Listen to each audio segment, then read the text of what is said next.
Hello बच्चों, हमने class 10वीं का फर्स्ट यूनिट स्टार्ट कर लिया था। तो उसमें पार्ट हमने एक कर लिया है। अगर आपने वो नहीं देखा तो सबसे पहले वो जाके देखो। और उसके बाद में ये दूसरा पार्ट है। तो इस पार्ट में हम पूरा यूनिट का इंट्रोडक्शन कर लेंगे या पूरा परिचय पढ़ लेंगे कि इस यूनिट में आप पढ़ने क्या वाले हो।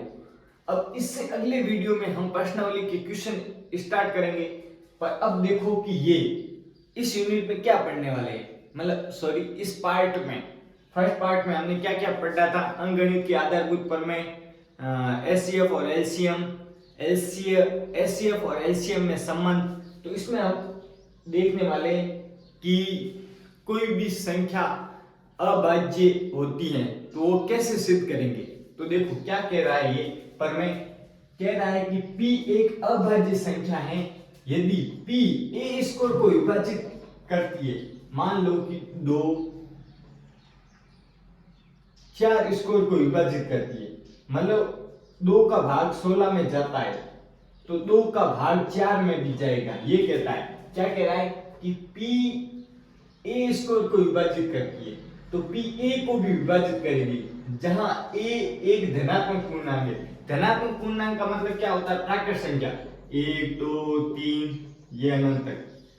तो ये प्रमेय क्या कह रहा है, यदि कोई संख्या उसके स्क्वायर को विभाजित करती है तो वो संख्या उस संख्या को भी विभाजित करेगी। जैसे 2 4 स्क्वायर को विभाजित करती है क्योंकि 2 का भाग 16 में जाता है तो 2 का भाग 4 में भी जाएगा। तो ये प्रमेय है, ये आपको याद ही करना पड़ेगा। तो अब इस टॉपिक से एक क्वेश्चन आपके बोर्ड एग्जाम में पूछा ही जाता है। जैसे क्वेश्चन लिखते हैं कि सिद्ध करो कि √2 एक अपरिमेय संख्या है।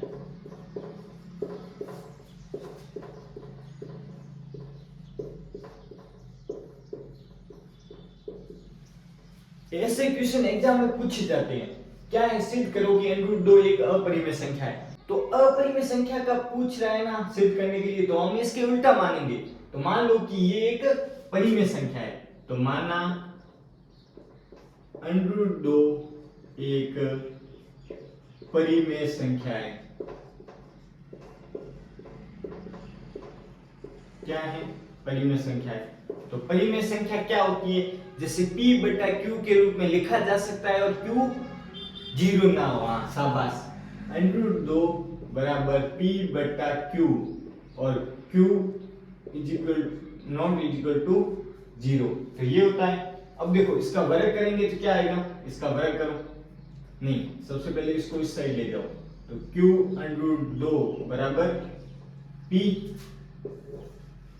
तो इसका वर्ग करो। अब करो वर्ग करने पर क्या आएगा? ये q का स्क्वायर और √2 इंटू √2 कितना होता है?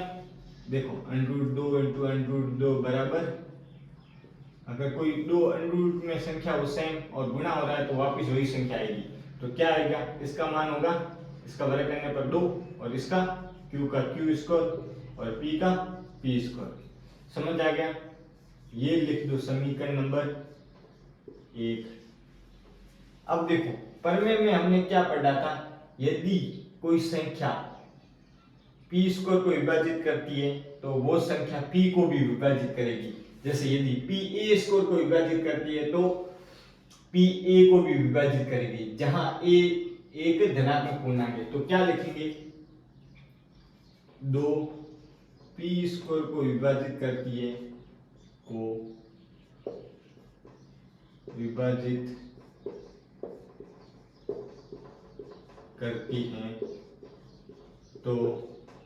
2 p को भी विभाजित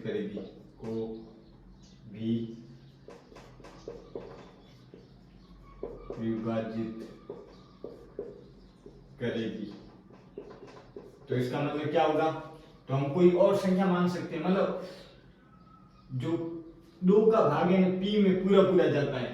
तो मान लो तो p बराबर हम 2c लिख सकते हैं, मतलब c कोई संख्या है तो क्योंकि p में भाग 2 का पूरा पूरा जाता है तो इसको इस प्रकार लिख सकते हैं। अब इसका वर्ग करने पर वर्ग करने पर, तो पी स्क्वायर बराबर 4c², यही होगा।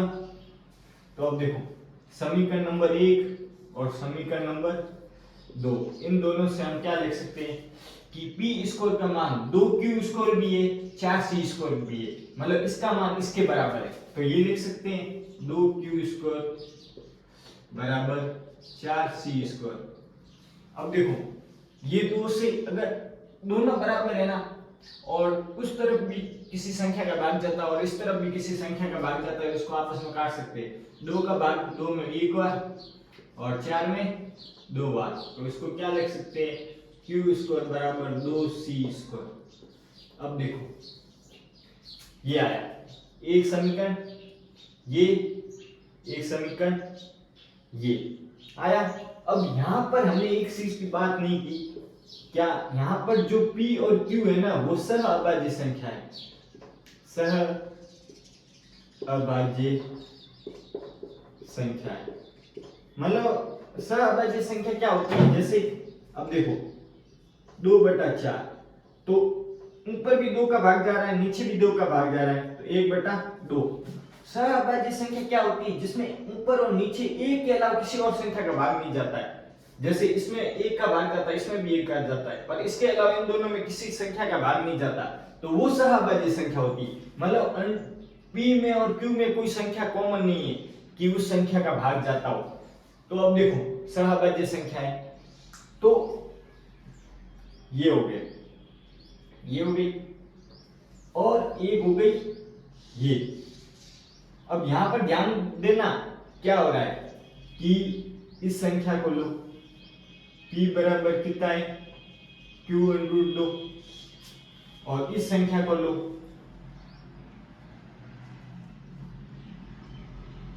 सॉरी मैंने क्या लिया,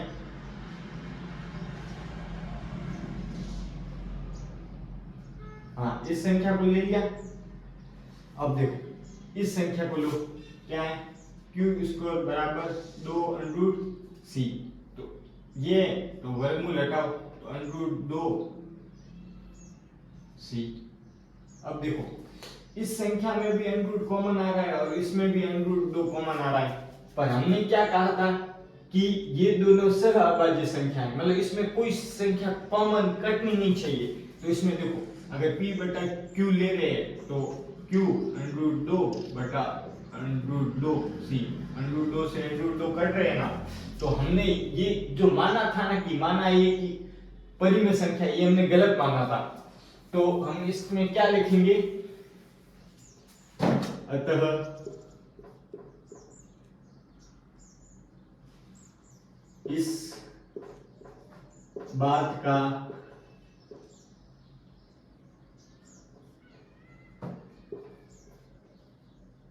विरोधाभास, अगर इसको थोड़ा सिंपल लिखते हैं, क्या है कि हमने जो कल्पना की थी कि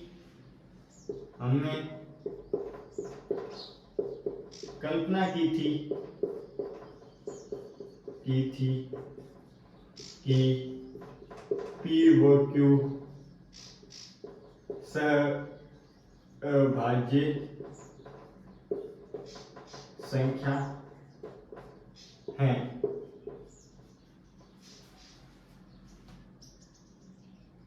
कल्पना की, क्योंकि ये सह अभाज्य संख्या नहीं है, क्योंकि √2 इसमें भी आ रहा है, √2 इसमें भी आ रहा है, तो हमने गलत कल्पना की थी। गलत कल्पना की थी इसका मतलब जो, अतः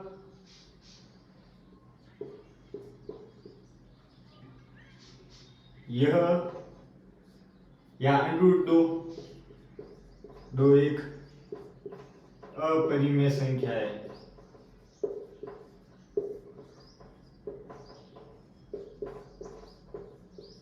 अब देखो ये हो गया पूरा।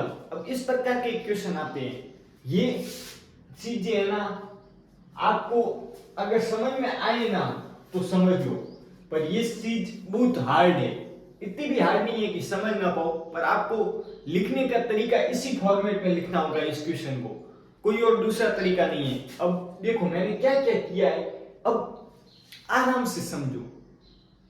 अभी तक कुछ समझ में नहीं आया ना, फिर भी आराम से समझो, आ जाएगा।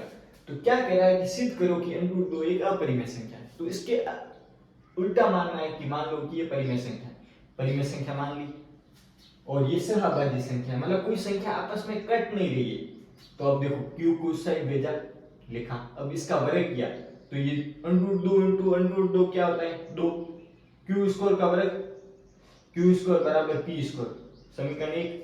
और पर में हमने पढ़ा था कि ये यदि 2 का भाग p स्क्वायर में जाता है तो 2 का भाग p में भी जाएगा, समझ गए। तो p में 2 का भाग जाता है तो एक और संख्या लिख देते हैं कि p में 2 का भाग c भाग जाता है, तो p बराबर 2c। तो इसका वर्ग करेंगे तो एक समीकरण ये आया, एक समीकरण ये आया, यहां से दोनों को बराबर लिख दिया, तो ये दोनों को बराबर लिख दिया, 2 का भाग इसमें जाता है एक बार, इसमें जाता है 2 बार, तो q स्क्वायर बराबर 2c स्क्वायर। तो अब देखो यहां से क्या है कि इसी q में भी √2 का भाग जा रहा है और p में भी √2 का भाग जा रहा है। तो हमने जो यहां पर माना था कि p और q सहअभाज्य संख्या है, वो तो गलत सिद्ध हो रहा है। तो गलत सिद्ध हो रहा है तो हमने जो कल्पना की थी कि ये एक परिमेय संख्या है, वो गलत है। अतः क्या होगा, ये एक अपरिमेय संख्या होगी। हमने कल्पना की, हाँ की थी, की थी, हमने कल्पना सॉरी, ये मेरी हिंदी थोड़ी कमजोर है। हमने कल्पना की कि p व q सहअभाज्य संख्या है, परंतु यह सहअभाज्य संख्या नहीं है, यह सहअभाज्य संख्या नहीं है। अतः लिखना है, अतः √2 एक अपरिमेय संख्या है। ये अगर फॉर्मेट अगर आप सीख गए ना, आपको इसी फॉर्मेट का उपयोग करके थोड़ा रट लो, पर ऐसे ही क्वेश्चन को हल करना है।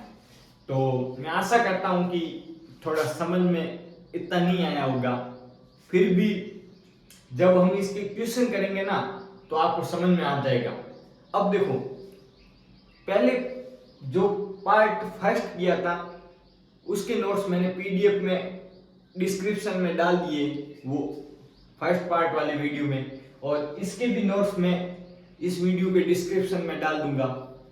तो ये साथ साथ में नोट्स बनाते रहना और आराम से पूरा कोर्स करेंगे बेझिझक, तो टेंशन किसी बात की लेनी नहीं है।